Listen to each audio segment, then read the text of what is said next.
नमस्कार मंडळी, श्री स्वामी समर्थ.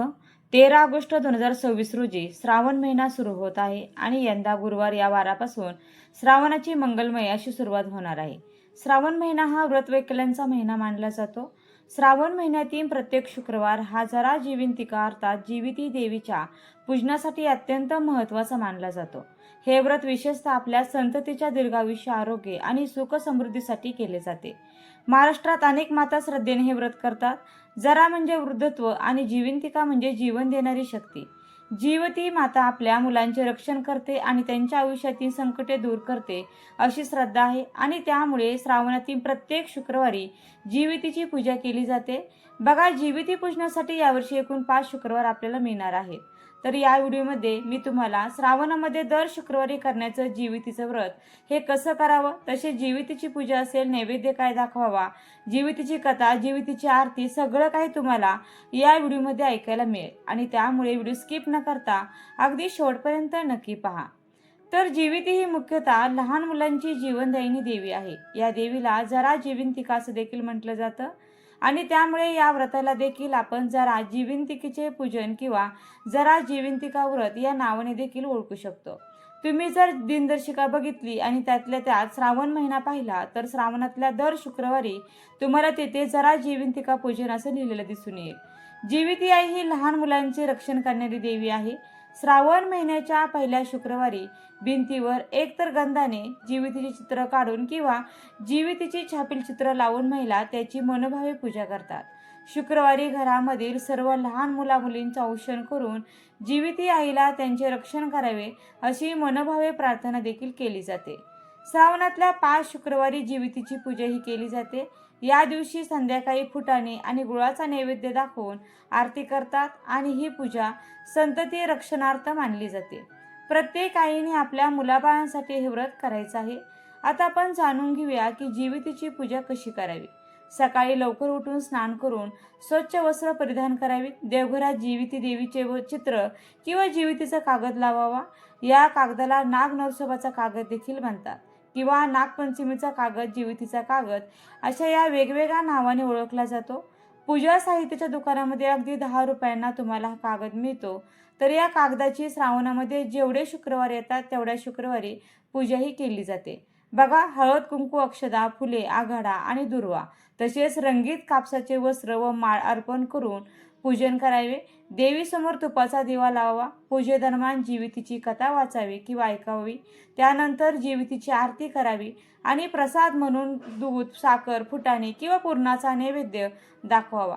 काही ठिकाणी सुवासिनीला हळदी कुंकू देण्याची देखील प्रथा आहे. या व्रतात सर्वात महत्त्वाचा भाग म्हणजे मुलांच्या कल्याणासाठी प्रार्थना करणे. जीविती मातेकडून संततीच्या उत्तम आरोग्याची, यशाची आणि दीर्घायुष्याची मनोभावे प्रार्थना करावी.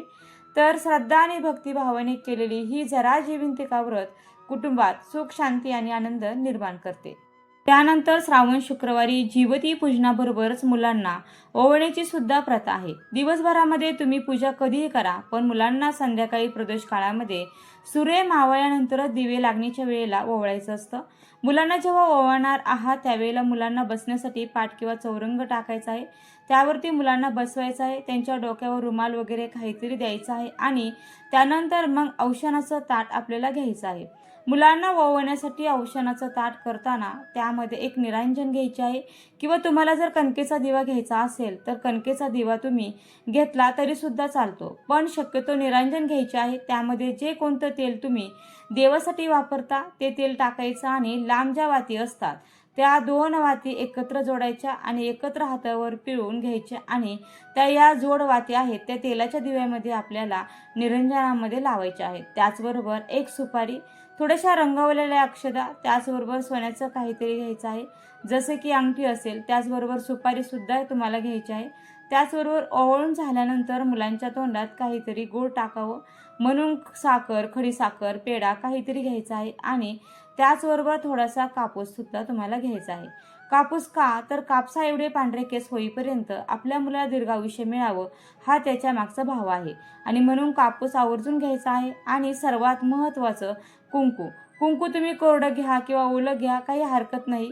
आता सुरुवातीला मुलांना कुंकू लावायचं आहे, त्यानंतर अक्षदा मुलांच्या डोक्यावर लावायच्या आहेत. त्याचप्रमाणे कुंकाला कपाळावर देखील अक्षदा लावायच्या आहेत. त्यानंतर सुपारी घ्यायची, ती मुलांच्या डोक्यावर ओवाळून घ्यायची आहे. त्यानंतर सोनं घ्यायचं, ते मुलांच्या डोक्यावर ओवाळून घ्यायचं आहे. तर कापूस मुलांच्या डोक्यावर ठेवून त्यानंतर आपल्याला ओवाळायचं आहे. आणि ओवाळायचं उगीच असं 1-2 वेळा दुरून ओवाळायचं असं नाही, तर मुलांच्या चेहऱ्याभोवती ओवाळायचं, जेणेकरून त्या दिव्याचं जे तेज आहे ना, ते अगदी मुलांना गोल असं ओवाळून, म्हणजे या दिव्यासमान तुझं आयुष्य तेजस्वी होऊ दे, या दिव्यासमान प्रकाशमान तुझं उज्ज्वल भविष्य असू दे, असं म्हणून कमीत कमी 5 वेळा तरी अगदी व्यवस्थित शुद्ध अंतःकरणाने प्रसन्नतेने मुलांना ओवाळायचं आहे. आणि त्यानंतर मग ते काही तुम्ही गोड ठेवलेलं असेल ताम्हणामध्ये, ते मुलांना खाऊ घालायचं आहे. आणि सर्वात अगोदर देवाला पाया पडायला लावायचं आहे. आणि त्यानंतर घरातील सर्व मोठ्या मंडळींच्या पाया पडायला देखील मुलांना लावायचं आहे. तर अशा प्रकारे मुलांना ओवाळायचं आहे. आता तुमची जी मुलं जर बाहेरगावी असतील शिक्षणासाठी, नोकरीसाठी, तर अशा वेळेला काय करायचं, तर दिवसभरामध्ये तुम्ही हे जीविती पूजन करून घेऊ शकता. आणि संध्याकाळी सूर्य मावळल्यानंतर जिथे आपण जीविती पूजन केलेलं आहे, परत तिथे दिवा लावायचा, धूप अगरबत्ती लावायची, हळदी कुंकू जीवितीला अर्पण करायचं. आपल्या मुलांच्या सुरक्षितेसाठी, संरक्षणासाठी, त्यांच्या दीर्घ आयुष्यासाठी जीवितीकडे प्रार्थना करायची. आणि सेम याच पद्धतीने ताम्हण जे आहे ओवाळण्यासाठी, तर ते तयार करायचं, या जीवितीला ओवाळायचं. आणि त्यानंतर चारही दिशेला ते ताट आपल्याला फक्त ओवाळायचं आहे. आणि चारही दिशेला अक्षदा थोड्या थोड्या आपल्याला टाकायच्या आहेत. म्हणजे सुरुवातीला समजा तुम्ही जिथे जीवितीचं पूजन केलेलं आहे त्या दिशेला ओवाळायचं अगोदर, आणि थोड्याशा अक्षदा परत लेफ्ट साईडला, परत राईट साईडला, परत बॅक साईडला, याप्रमाणे चारही साईडला ओवाळून थोड्या थोड्या अक्षदा ह्या टाकायच्या आहेत. कारण या जीवितीच्या कथेमध्ये आहे की तिला माहीत नव्हतं की तिचा मुलगा कोठे आहे, काय आहे, पण ती चारही दिशेला अक्षदा टाकायची, जीवितीचं पूजन करून, आणि त्या अक्षदा तिच्या मुलाच्या म्हणजे त्या राजकुमाराच्या डोक्यावर पाडायच्या, असं पौराणिक कथेमध्ये आहे.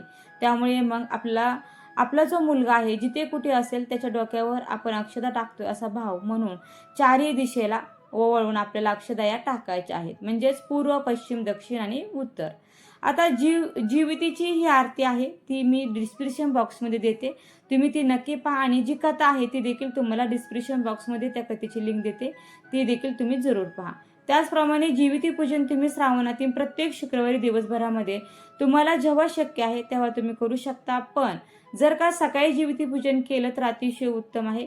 काही कारणाने जसे की मासिक पाळी असेल, सूतक असेल, किंवा अजून काही प्रॉब्लेम असेल, मेडिकल काही कंडिशन असतील ज्यामुळे तुम्ही जीविती पूजन श्रावण शुक्रवारी करू शकत नसाल, तर या दिवशी आवर्जून तुमच्या वेळेनुसार दिवसभरात जीवितीची कथा नक्की ऐका. जीविती पूजन झाल्यावर नैवेद्य दाखवावा, जीवितीची आरती करावी, आणि त्यानंतरच जीवितीची कथा ऐकावी, म्हणजे आपलं व्रत हे पूर्ण होतं. त्याचप्रमाणे बघा, तुमच्यापैकी बऱ्याच महिलांना हा प्रश्न पडू शकतो की हे व्रत करत असताना आपल्याला उपवास करावा लागेल का?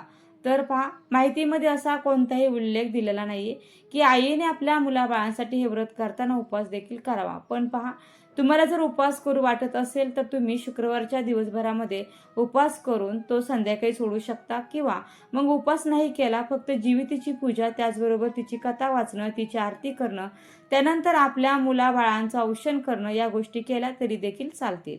आय होप तुमच्या सगळ्या प्रश्नांची उत्तरं तुम्हाला मिळाली असतील. आणि हो, हे जे आपण पूजन केलेलं आहे ते दुसऱ्या दिवशी म्हणजे शनिवारी सकाळी स्नान वगैरे झाल्यानंतर आपल्याला ही पूजा उचलायची आहे. आणि जो भिंतीला चिकटवलेला कागद आहे तो तसाच ठेवायचा आहे, तो काढायचा नाहीये पूर्ण 4-5 शुक्रवार होईपर्यंत. आणि जर तुम्ही पॅडला वगैरे तो कागद लावलेला असेल म्हणजे चिकटवलेला असेल तर तो परत देवघराजवळ आणून तसाच ठेवायचा आहे. आणि प्रत्येक शुक्रवारी मग त्याचे आपल्याला पूजन देखील करायचे आहे. पण हा कागद बरेच जण तसाच ठेवतात आणि शुक्रवारी याचं पूजन देखील केलं जातं. आणि श्रावण अमावस्येला या कागदाचे विसर्जन आपल्याला करायचं आहे, म्हणजेच श्रावण संपताना म्हणजे 1 महिन्यानंतर. त्याचप्रमाणे आपण ज्या काही दुर्वा, आघाडा, फुले असतील तर त्याचं विसर्जन करायचं आहे. आणि जो प्रसाद आहे तो घरातील सर्वांनी खायचा आहे.